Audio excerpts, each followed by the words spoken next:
Olá pessoal, muito bom dia. Renato Salvadori aqui nesse canal, o canal que fala sobre cibersegurança e proteção de dados e também tecnologia voltado para o mercado de criptomoedas. Hoje, sem relação, pessoal, eu queria trazer para vocês aqui um- uma notícia que saiu recente que muda sensivelmente aqui a nossa relação aqui com as corretoras, né? Então, o que que acontece aqui? No dia 24, o STJ decidiu aqui que as plataformas, né, as exchanges de criptomoedas passam a responder objetivamente por fraudes em transações de clientes. Vamos ver o que está acontecendo aqui? Então ele fala aqui, né, ó, as plataformas destinadas a transações de criptomoedas respondem de forma objetiva por fraudes na transferência desses ativos, caso a operação tenha seguido medidas de segurança como uso de login sem autenticação de dois fatores.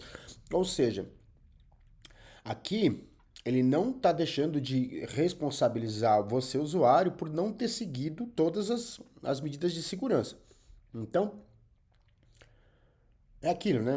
Você tem que. O que ela vai justificar, a corretora, né? Supostamente ela vai falar assim: olha, aqui a gente tem A, B, C e tal situações aqui para fazer um improvement, né? Fazer uma defesa em camadas aqui do processo de autenticação. E esse usuário supostamente não seguiu, então você tem que seguir. Tem ali, você vai ter que fazer, né?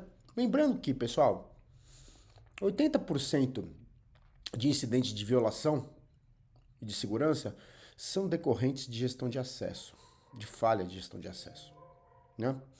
Gestão de acesso, ela é, ela é composta por um negócio chamado de triple A, que na verdade é quatro, né?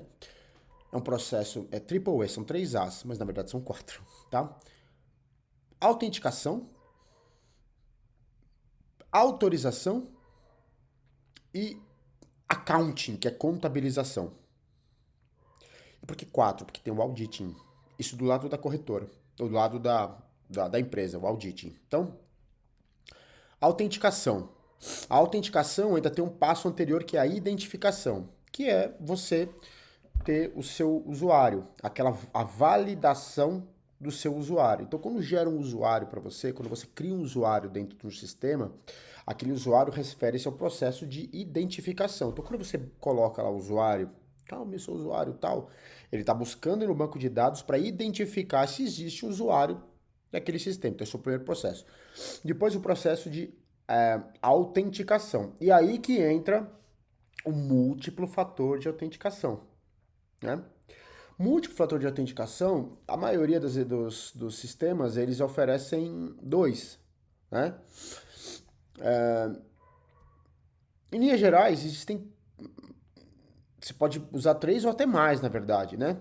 Então, mas é importante que sejam de naturezas diferentes. Então, por exemplo, algo que você sabe, a senha.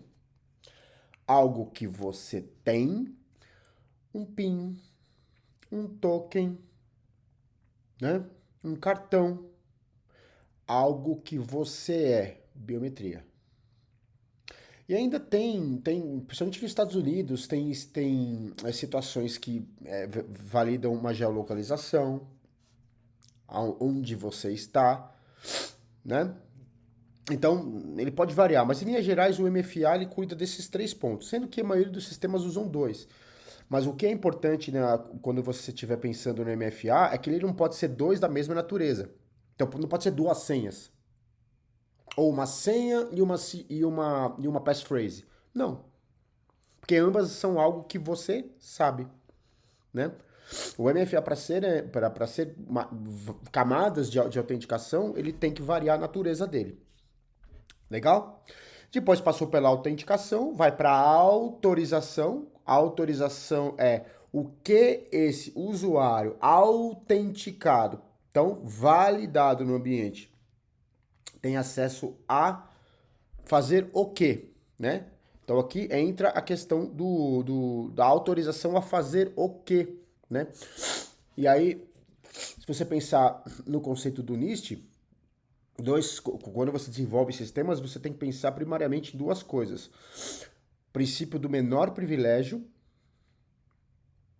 ou seja, esse usuário deve ter os requisitos mínimos necessários para executar aquelas atividades e o princípio do need to know, né? O que realmente você precisa saber, que tipo de ações você consegue tomar minimamente, né? Para você reduzir, portanto, a superfície de ataque. Então é assim que funciona, tá? Um desenvolvimento. E aí, puxa vida, você tem diversas formas de realizar um processo de acesso, né? Você tem, eu não vou entrar nos termos aqui, mas você pode usar Bela Padula, você pode usar Biba, você pode usar Clark Wilson, depende do tipo da empresa, né? Cada um, Brewer Nash, cada um deles tem uma forma, né? É, aí você pode criar um processo de classificação baseado em rótulo, baseado em função, enfim, esse é um tema que eu teria um acesso mandatório, eu teria entrando num tema bem mais técnico do que eu gostaria de entrar aqui. Mas basicamente é isso que funciona, né? Então, o que você tem que ficar esperto aqui é de novo, do ponto de vista do usuário, é estar usando todas as ferramentas que a corretora está entregando para você. E isso envolve, inclusive, meus amigos, atualizar o aplicativo. Fique esperto. Fique esperto. Porque se você estiver usando um aplicativo, sei lá, da Foxbit, que está desatualizado, ela vai culpar você. Ela vai falar assim, uma falha foi sua. Ela vai responsabilizar você. Então você tem que estar nos cascos sempre, né? Então, continuando aqui, eu quis dar essa introdução para vocês entenderem, mas basicamente aqui, antes a gente tinha uma fraude na conta e a Exchange dizia, né? Não é problema meu. Agora passa a ser problema, né? E ela veio de um caso real de um investidor que perdeu ali quase 4 bitcoins, né? E aqui nesse caso, gente, a autenticação da corretora falhou, né? Falhou, ó. 3 bitcoins, ó, quase 4, né? Ó. Ó. Falha de dupla autenticação, tá vendo?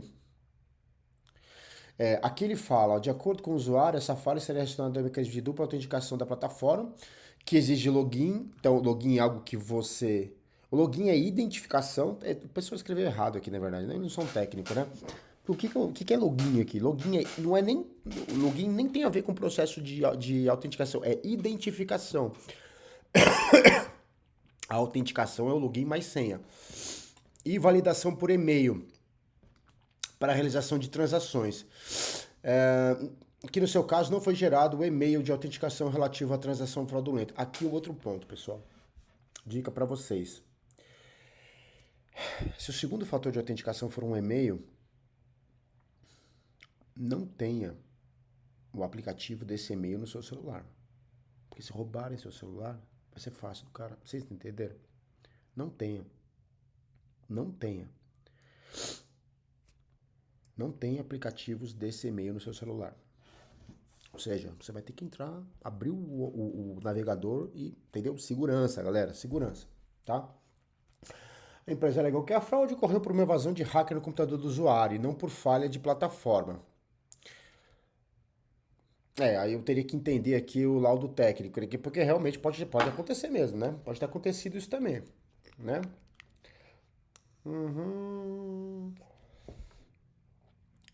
Pois ela não comprovou a alegada invasão do hacker, não vai ter nem como comprovar, né?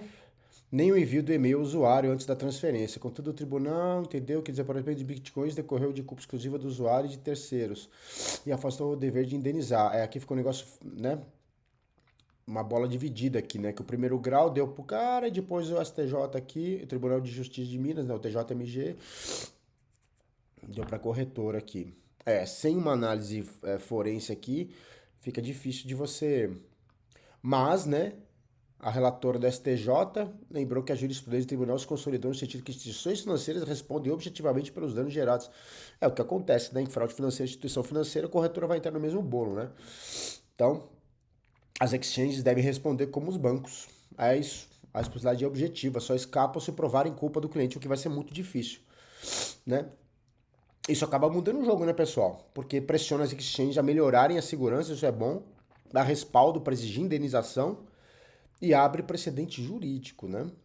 Então, o que você pode fazer? Então, sempre estar atento com esse MFA e com a atualização. Não deixa dinheiro em corretora, né?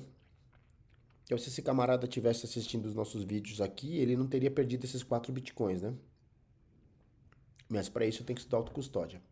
Beleza? E se você quiser um bot que te avisa tudo em tempo real com alerta técnico e gestão de risco, acesse o nosso CryptoBot. O link está na descrição aqui do vídeo. Beleza? Esse é o tema de sexta-feira. Um grande abraço a vocês e é nóis!